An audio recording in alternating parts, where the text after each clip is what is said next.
Hello, welcome to legal awareness web series. Father Stan Swamy दुनिया में नहीं रहे। हमारे सर शर्म से झुक जाने चाहिए, रिस्पेक्ट में झुक जाने चाहिए। मैंने हमेशा इंटरनेशनल एजेंसीज की भारत के बारे में जो क्रिटिकल रिपोर्ट्स रही हैं उनका विरोध किया है, और मैं हमेशा ये मानता हूँ कि हम और हमारे देश के लोग अपनी समस्याओं का खुद हल कर सकते हैं। लेकिन आज कुछ हद तक मुझे लगता है कि मुझे United states commission of international religious freedom, United nation special reporter on human rights defenders, European union special representative on human rights ने जो अपने शोक संदेश और बहुत दुख और बहुत परेशानी का इजहार किया है, उसमें कुछ सच्चाई है। लेकिन मैं अपनी ऑब्जेक्टिविटी आज भी नहीं छोड़ूंगा, इसलिए जहां उनके स्टेटमेंट में मसला है वो आपको जरूर बताऊंगा। विकार खून शहीदान करबला की कसम, विकार खून शहीदान करबला की कसम, यजीद मोर्चा जीता है, जंग हारा है। फादर स्टैन स्वामी के केस में जंग हार गए हैं हम। पूरे विश्व में हमारी थू थू हो रही है। बाढ़ आई, ये बात इंटरनेशनल मीडिया रिपोर्ट करेगा, हम चाहें कहें नहीं, हमारे यहां बाढ़ नहीं आई। कोविड की डेथ्स हुई, गंगा में लाशें बहती रही। बीबीसी ने रिपोर्ट्स दिखाई और यह भी बता दिया कि जो हमारा डेथ का नंबर है वो कितना अंडर रिपोर्टेड है। ये एक ग्लोबलाइज वर्ल्ड है, यहां कुछ छुपता नहीं। US commission for international freedom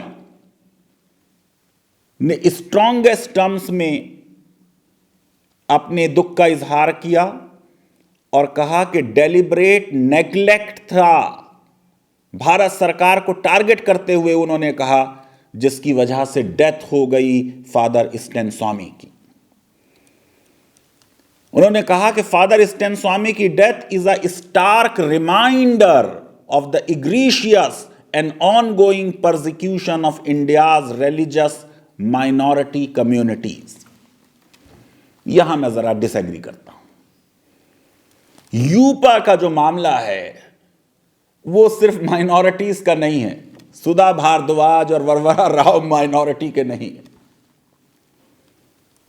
यह मामला डिसेंटर्स का है, इंटेलेक्चुअल्स का है, आदिवासीज का है। फादर स्टैन स्वामी ने खुद रिसर्च की और रिपोर्ट बनाई 2013 में।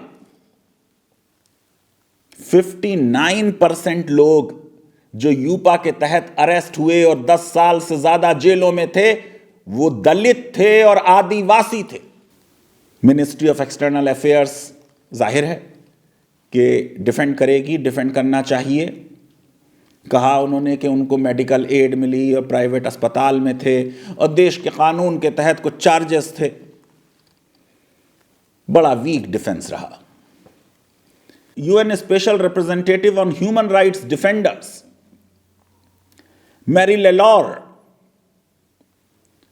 उन्होंने कहा कि फॉल्स चार्जेस पर टेररिज्म के इंप्रिजन किया गया। यूरोपियन यूनियन ने कहा कि हमने कई बार भारत सरकार से यह मुद्दा उठाया। मैं ये समझता हूं कि वाकई गालिब ने सही कहा था, हम वहां हैं जहां से हमको भी कुछ हमारी खबर नहीं आती, कोई उम्मीद बर नहीं आती, कोई सूरत नजर नहीं आती। काबा किस मुंह से जाओगे गालिब, शर्म तुमको मगर नहीं आती। देखिए ट्वीट्स, लोग कह रहे हैं कि अरे मर गए, इनको तो सजा होनी चाहिए थी। यह वो गंदी और तुच्छ सोच है जिसने बूढ़े राष्ट्रपिता पर गोली चलाई। यह वो सोच है जिसको देश के लोगों से प्यार नहीं, जिसको भारत की संस्कृति से प्यार नहीं, जिसका हिंदू धर्म से कोई लेना देना नहीं। ये एक घटिया किस्म की सोच है। आप सोचिए कि एक बूढ़े शख्स को, 84 साल के आदमी को हमने इसका सीपर नहीं दिया,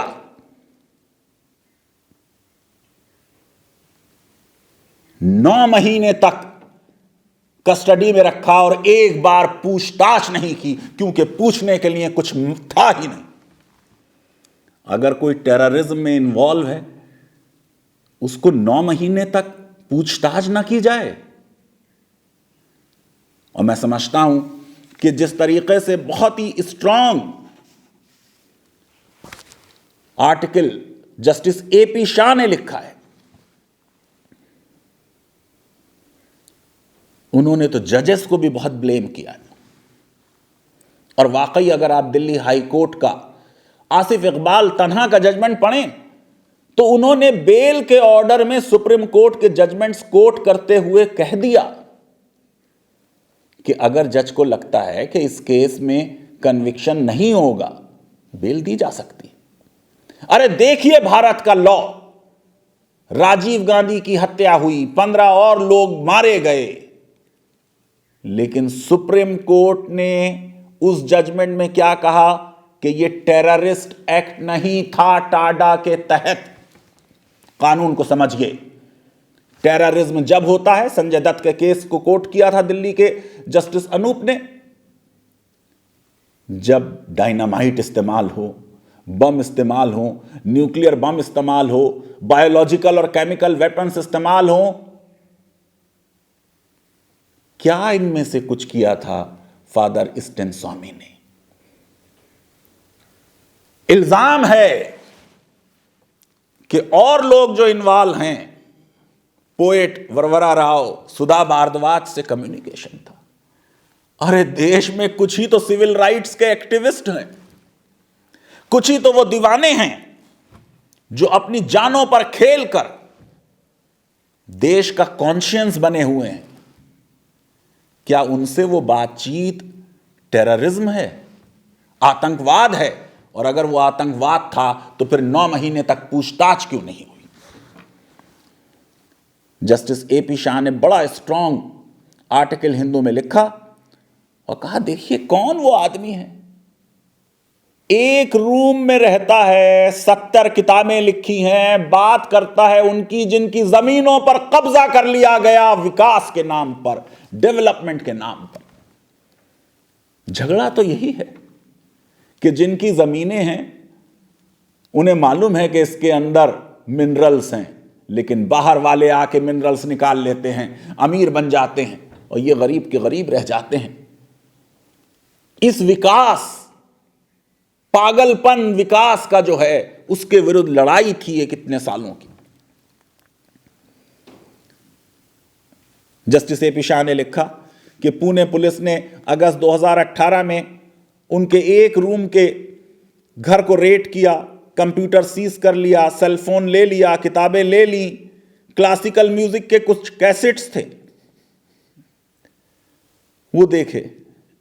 आपको मालूम है कि अब इंटरनेशनल फॉरेंसिक एजेंसीज कह रही हैं कि ये कंप्यूटर में हैकिंग की गई। आप सोचिए कि इतने दिन तक तारीख पे तारीख पड़ती रही, बेल की भी और बीमारी के बाद भी, कहीं ना कहीं हम सब इसके लिए दोषी हैं। फ्लिम्सी एविडेंस कि कोई प्रोपेगेंडा मटेरियल था, कोई कम्युनिकेशन था एक्टिविस्ट से। अब आप देखिए कि ये पूरा जो फॉरेंसिक डेटा एक्सपर्ट्स हैं वो उस एविडेंस को क्वेश्चन कर रहे हैं। जस्टिस एपी शाह ने कहा कि जस्टिस खानविलकर का जजमेंट वतली का, ये भी गलत है। उस जजमेंट की वजह से यूपा जो है उसमें बस लोगों को चार्ज कर दो और बंद कर दो और बेल नहीं होगी, क्योंकि सुप्रीम कोर्ट ये कह रही है कि पूरे ट्रायल के दौरान आप कस्टडी में रहें। जस्टिस शाह ने लिखा कि इस जजमेंट पे रिव्यू होना चाहिए। अगर हमारे अंदर कुछ कॉन्शियंस बाकी है, हम लीगल सिस्टम को एक जुल्म का इंस्ट्रूमेंट नहीं बनाना चाहते, तो फिर हमको वाकई इस जजमेंट को रिविजिट करना चाहिए। आप सोचिए कि केस बार बार आ रहा है और हमारा पर्सनल लिबर्टीज और फंडामेंटल राइट्स के बारे में जो कमिटमेंट है वो उन हियरिंग्स में नजर नहीं आ रहा। अर्नब गोस्वामी के लिए हमने कह दिया था कि कुछ घंटे भी अगर किसी की पर्सनल लिबर्टी कर्टेल होती है तो वो बहुत गलत है। वो कमिटमेंट यहां कहां चला गया? मैं ये समझता हूं कि इस पूरे मामले में, और जैसा जस्टिस AP शाह ने कहा कि ये NIA वर्सेस जहूर अहमद शाह वतली का जो केस है जिसमें यूपा का इंटरप्रिटेशन किया गया, इसने पूरे एविडेंस लॉ को अपसाइड डाउन कर दिया। यूपा के गलत इस्तेमाल पे अब और कुछ ज्यादा कहने की जरूरत नहीं। ज्यादातर केसेस में लोग छुट रहे हैं, लेकिन साल साल वो जेल में रह रहे हैं, उनकी फैमिलीज बर्बाद हो रही हैं। देखिए, लॉ की लेजिटिमेसी उसकी जस्टिस से आती है। हमने देखा कि टाडा का गलत इस्तेमाल हुआ, पोटा का गलत इस्तेमाल हुआ, उसको खत्म किया। मैं समझता हूं समय आ गया है कि यूपा का गलत इस्तेमाल हो रहा है, इसको भी खत्म किया जाए। टाडा और पोटा दोनों में एक सनसेट क्लॉज था कि ये 5 साल बाद और 3 साल बाद खत्म हो जाएगा। यूपा में वो क्लॉज नहीं है। मैं समझता हूं यूपा का इस्तेमाल जिस तरीके से हुआ CAA प्रोटेस्टर्स के खिलाफ,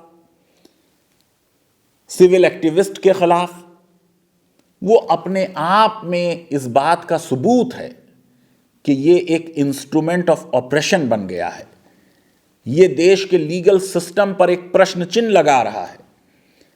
वही लॉ माने जाते हैं जिनका रिस्पेक्ट समाज करता है। यूपा के बारे में जो हाई एक्विटल रेट है वो अपने आप में सबूत है कि इसमें ज़्यादातर लोगों को सिर्फ हैरेस करने के लिए अरेस्ट किया जा रहा है। लीगल अवेयरनेस वेब सीरीज अपनी भावभीनी श्रद्धांजलि अर्पित करता है फादर स्टैन स्वामी को और उन सारे लोगों को जो दूसरों के लिए अपना जीवन अर्पित कर देते हैं। झारखंड में कहीं चले जाएं, कितने आदिवासियों को पढ़ा दिया और पढ़ने के बाद वो ST रिजर्वेशन की वजह से नौकरियां पा गए। कितने आदिवासियों को लोन दे दिया और उस लोन की वजह से उनको आगे जिंदगी में बढ़ने में मदद मिली।